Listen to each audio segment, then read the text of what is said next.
Hindi ko din gusto yon. Hindi ko gusto agawin yung posisyon ni Bongbong Marcos. Gusto ko makita ng taong bayan hanggang sa dulo kung gaano walang hiya si BBM. Yan, nakita nyo, di ba? Palakpakan. Ang galing talaga ni Inday.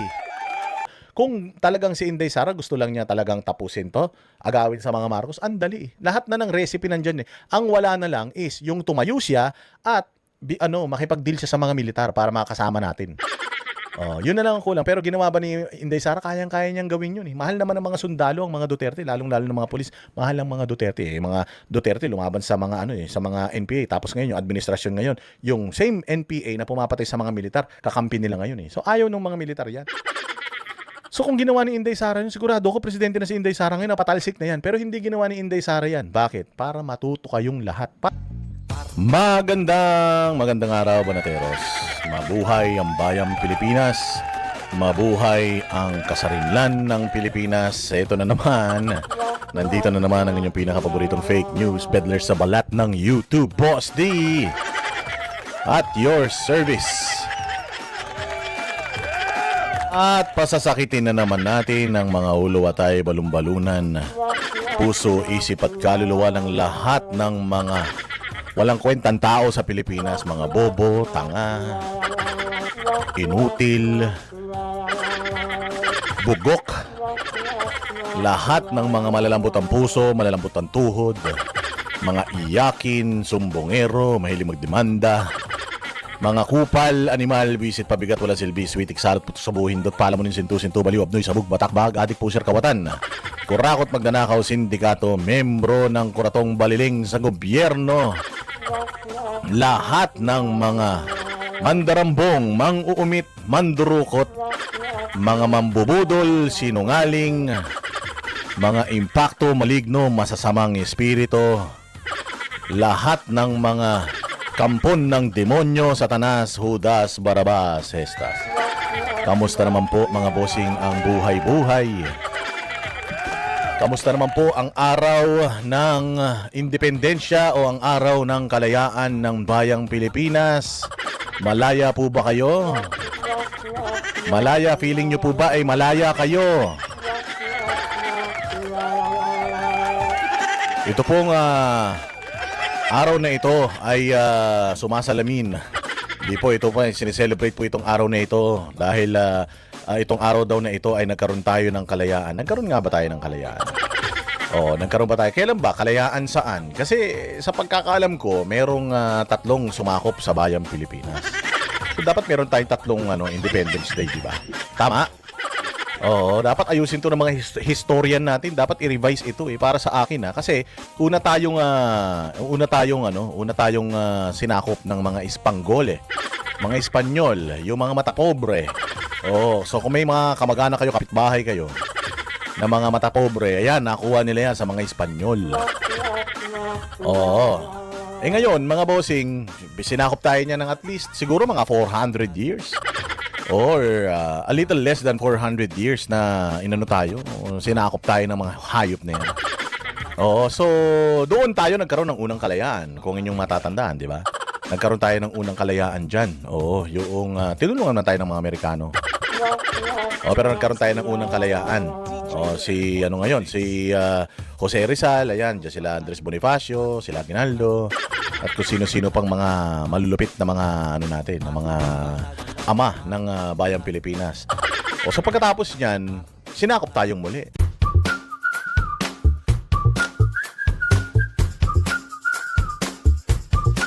Ng mga ama ng bayang Pilipinas.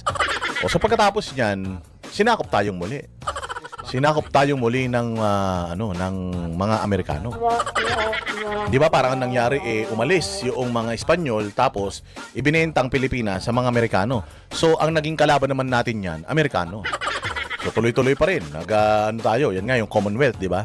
Matatandaan ninyo, dyan pa nga yung kay General Luna at saka kay Andres Bonifacio, kasi parang si Andres Bonifacio inilagay, si Andres Bonifacio. Parang si Andres Bonifacio, si General Luna at saka si Aguinaldo. Parang ang naglagay kay Aguinaldo diyan. Kasi sinasabi na siya ang ang kauna-unahang Pangulo eh. O tama ba? O so inilagay siya diyan ng mga ng mga Amerikano. O pero lumaban pa rin tayo.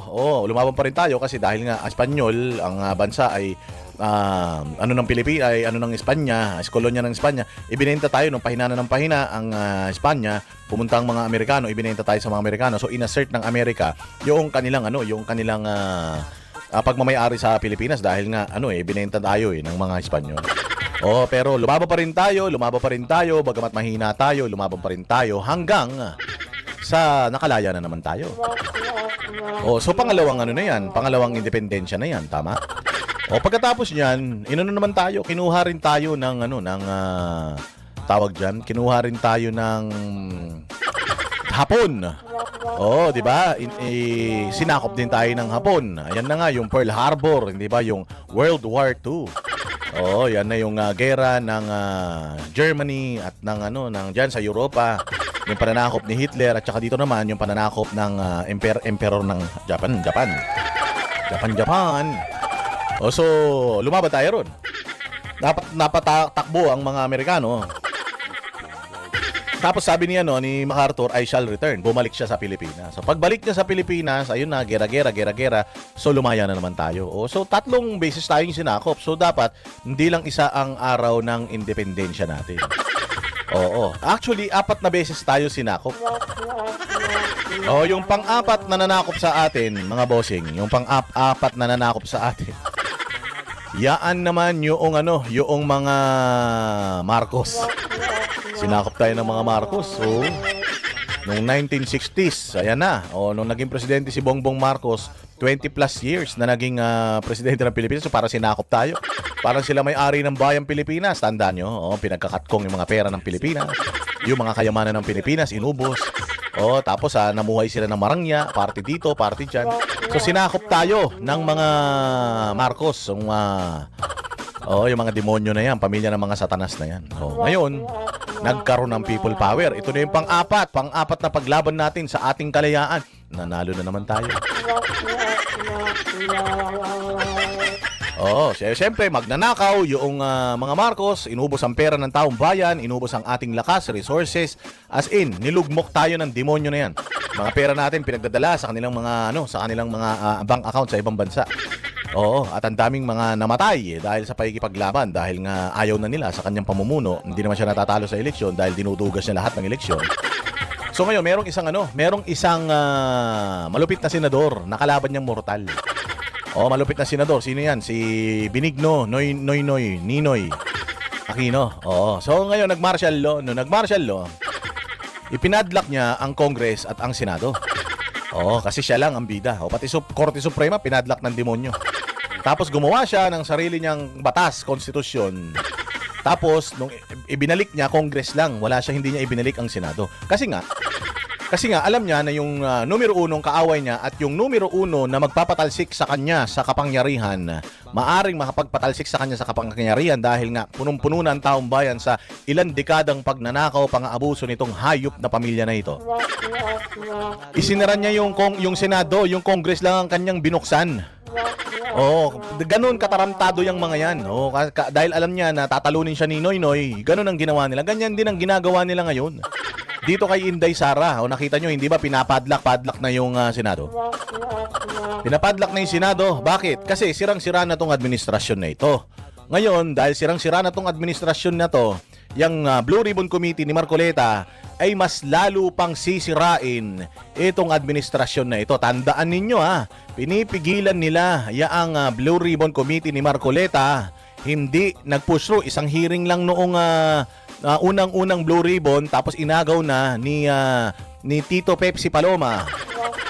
Yung Senado, pinalitan siya ni Lacson. Si Lacson na isa ring aso ng administrasyon. So nagkaroon ng pangalawang hearing. Yung pangalawang hearing, nagkagulo pa.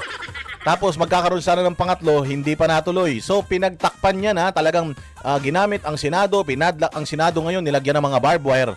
Keso, meron daw tayong threat na natatanggap. Hayop na yan, threat na yan.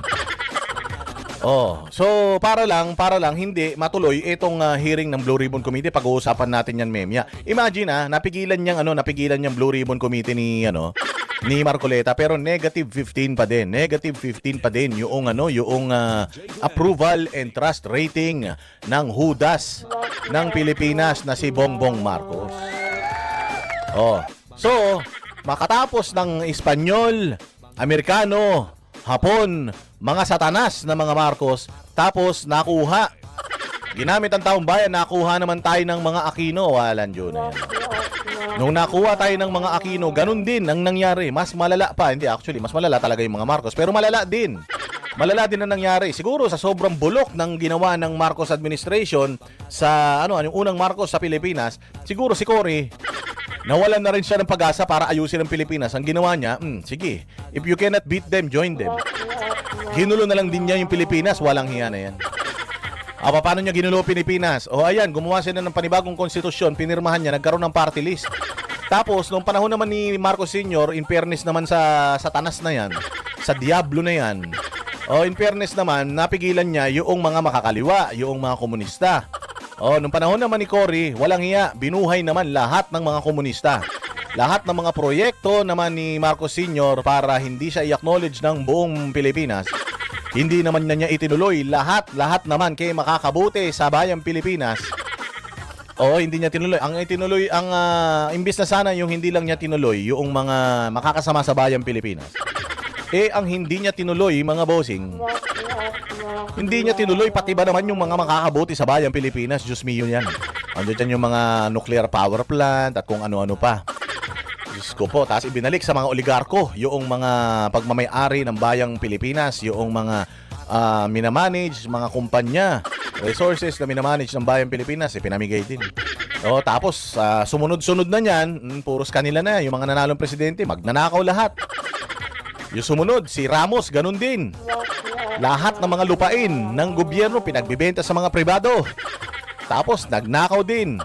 Napalitan naman. Tragis yan. Estrada naman. Nung napalitan naman ng Estrada, ganun din. 3 taon pa lang sa panunungkulan, na-impeach na din. Nagkaroon na rin ng plunder. Pagkatapos, ito naman si Gloria, 9 na taon din umupo. Tapos, yun nga, yung iskandalo naman ng Hello Garci. At saka kung ano-ano pa, mga ZTE deal. Diba? Mga kontrata. Tapos, pagkatapos nun, naku po, mas malala yung pumalit. Si Noynoy Aquino na walang ginawa kundi manigarilyo. Wala naman siyang masyadong pagnanakaw na ginawa siya, wala. Pero yung administrasyon niya, nuknukan din ng mga magnanakaw yung mga nasa kanyang administrasyon at hindi rin yun masyadong natutukan dahil hindi naman tutok yung kanyang administrasyon sa sa peace and order, sa corruption. Nakatutok lang naman sila sa pag-away sa mga Marcos at pagsira sa mga pangalan ng mga Marcos. Eto na, nagkaroon tayo ng ginhawa. Pangulong Duterte, nabawi tayo. Panibagong kalayaan na naman yan. Espanyol. Amerikano. Hapon. Marcos. Tapos Aquino. Tapos Estrada. Ramos. Estrada. Tapos ito ng Gloria. Tapos Pinoy. Nakuha ulit natin ang kalayaan. Nakuha ni Pangulong Duterte yung kalayaan. Kaya lang, nabudol. Yung isang presidenteng magnanakaw, pinalitan ng panibagong magnanakaw, mas matindi pa. Mas matindi. Sa loob yung ginawa ng kademonyuhan ng tatay niya sa loob ng 20 taon mahigit, mga 25 years yata. Sinagad nitong anak. Ginawa lang sa loob ng 3 sinakop na naman tayo, 3 sa loob lang ng 3-4 na taon. Ayan na naman. Naghirap na naman ang bayang Pilipinas. Sinakop na naman tayo ng mga kurakot, adik, pusher, magnanakaw, mga sindikato, lahat. Ayan na naman.